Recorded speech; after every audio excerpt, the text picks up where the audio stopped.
Listen, I don't have a researcher in front of me, but I think it's fair to say if you factor in non-injury,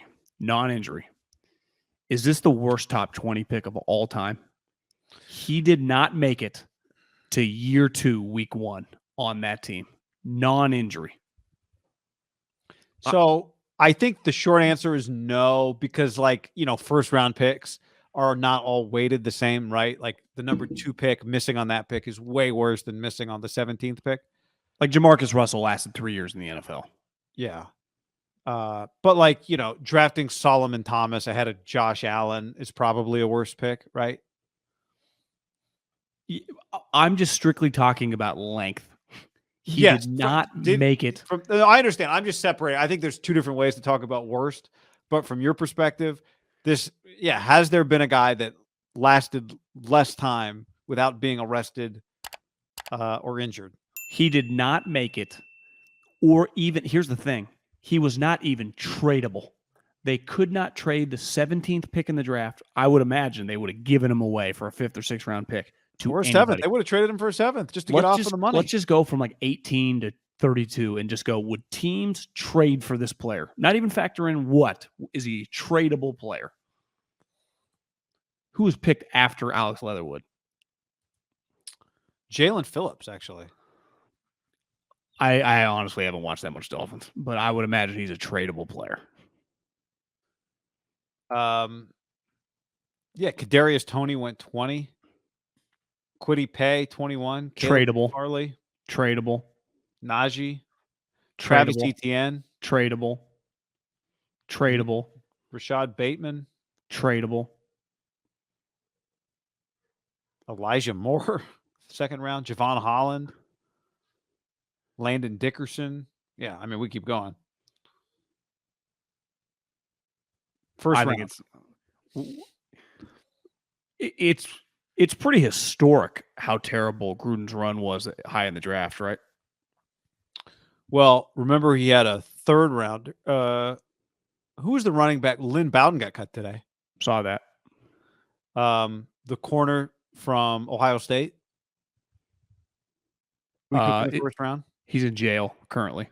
And they cut him before he was bad. Before he was with the guns, before he was a liability off the field, he was a liability on the field. Think about this guy. He got cut for guns on Instagram, and that's not why he's in jail. He's in jail for drugs. But he also wasn't a good football player. Yeah, not good. Yeah, missed on the character and on the player. That's the thing that was, I think, a little crazy. Right? Was Damon Arnett was the year before, and Damon Arnett. The reaction when they drafted Alex Leatherwood was the same. Like, wait a second. You guys had him as a 1st rounder?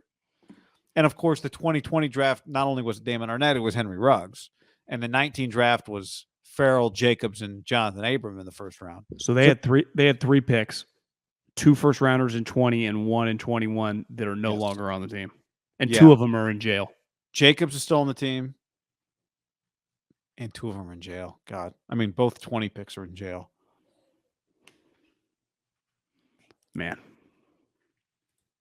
Now, you might be thinking, well, it's a good thing. It's a good thing that Josh McDaniels is here now, John, to clean this whole thing up. He knows what he's doing. And, we believe in him. But I don't know if you saw this tweet today from Bill Barnwell.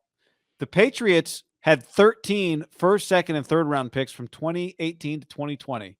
Right now, it looks like they went 2 for 13. And then he listed out all the guys. Isaiah Wynn, Sony Michel, Duke Dawson, N'Keal Harry, Jawan Williams, Chase Winovich,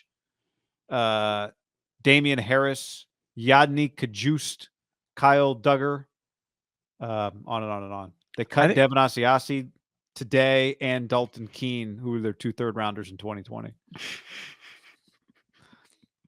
So, new sheriff in town. Is Cole Strange a starter? That's what I want to know. I think he is. Okay.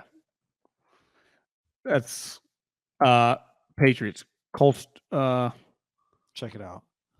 I mean, he's 37 years old, so it's just Belichick's drafting, maybe he tries to miss on purpose. Drafting is hard. It is. Drafting is hard. In fairness to the Patriots, a little bulky-ish. For 2 decades, they were drafted at the end of every round. True. Right? It's not. But this also, here's the other thing, John. You get fired for losing, not for drafting poorly. Now, drafting poorly might equate to losing, but you get fired for losing, not for bad drafts. I would be hard pressed for anyone to find a top 20 pick the following year. Could not be, a lot of young players, new administrations get traded. Remember, Favre was almost a first round pick. I think he was early second round pick, and then he was traded the next year from the Falcons to the like that. That's historically happened. I'm not saying this guy was untradeable. And you'd be like, well, he's owed $37 million. No, he's owed $6 million. He plays offensive line. That is insane. Mike asked Leatherwood or Banks. Funny thing is, there's probably a lot of teams that had the Niners may have had Banks higher on their board than Leatherwood, right? I think Banks could be traded for a 5th or 6th or 7th round pick, right? I think they could trade him for a 7th. Wasn't the thought that Leatherwood was not? Definitely, a lot of people didn't think he was a first round grade. Did people think he was a second round grade? I thought a lot of people kind of had off the board. They just thought he was too weird. I think there was some just different dude. McDaniels hated, clearly. Do you think McDaniels ever hated a player as much as he hated this guy? God, I mean, because it'd be a double hate, right? To hate somebody in such a short amount of time is a lot of hate. You didn't draft him. You already come in with the mindset you despised him. I can imagine Ziegler didn't like him at all coming out. That was like a huge thing Mayock and Gruden used to hang their hat on when they were going after free agents. Like, look at our draft board from 14. It's public. You know we loved you. Remember? I was like, we told Mariota, top 2 player on my board and his board. Check out NFL.com. No, other GMs don't have to deal with that. Like, if you had Ziegler's board, you're like, oh, this guy's fucked. Oh, this guy's screwed. Oh, this guy's got a chance.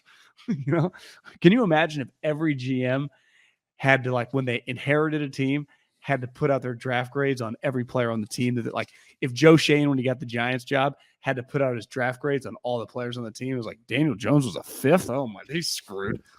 That's a genius idea. That would be a good. And then you like reveal it as they're sitting there on TV. You do it live on TV. Would you say if NFL Network picked a time like between the combine and the draft to do new GM had to just reveal, even if it was just like the 22 starters on the team that he's inheriting, that would that get some views? Somebody reads back to him his draft report, or his scouting report on the guy.